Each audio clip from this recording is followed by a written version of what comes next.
Јавност, читувана колешке, во овие 2 години се што се обидуваме да направиме е да покажеме разлика.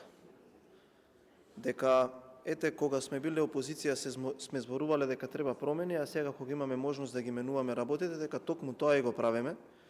И со самиот избор кој што е денеска пред сите нас, јавноста може да види за каков концепт ние се залагаме.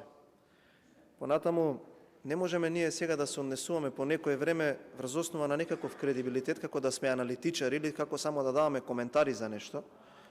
Кога сме биле дел од некоја си власт, дали сегашни или идна, сме имале можност да ги менуваме работите. Еве, вие сте сведок, вчера ве видов, бевте присутни на јавна расправа, замислете, јавна расправа на Комисија за политички систем, која што не е прва, а нема да биде ни последна, за која што зборуваме и дозволуваме на сите пратеници, експерти, професори да дадат мислење за тоа како сметаат тие дека тие реформски закони треба да бидат поставени, за да не ни се случуваат такви случаи како што беше претходно и во минатото. Ние секогаш сме биле искрени и честни на нашиот став и ние не сме ги менувале ставовите дали сме власт и опозиција. Тоа кое што вие го кажавте за обвинителот, сите во оваа просторија се согласуваме и сите ние очекуваме од него бескрупулозно расчистување со тој некој облак над Македонија од аспект на непостапување на сторена неправда која што сите граѓани ја знаат. Но знаете што е разликата? Токму во вашиот говор, вие го дадовте одговорот зашто мнозинството сега ќе застане за кандидат како Ненад Савевски. Токму од истите причини затоа што нема да застане позади кандидат како Ленче Ристовска.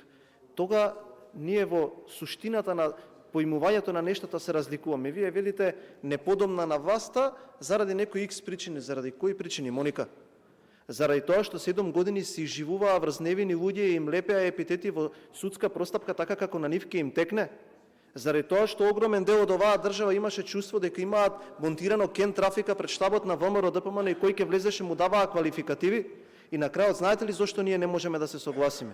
Заради тоа што јас не можам да верувам дека е некој бард на правосудството кога на крај бил заглавен за незаконски исплатени бонуси.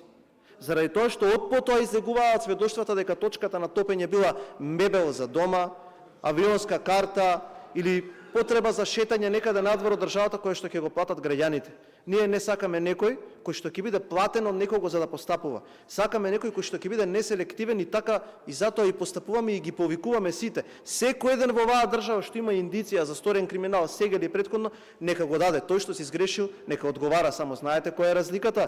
Ние нема тука кога седиме да правиме вака на очите, а таму да бидеме гласни. Еднакви сме биле и еднакви ке сме. Најдете еден со сторен криминал кој што има доказ, заедно сите ние ќе отидеме со вас да биде постапено по него. Благодарам.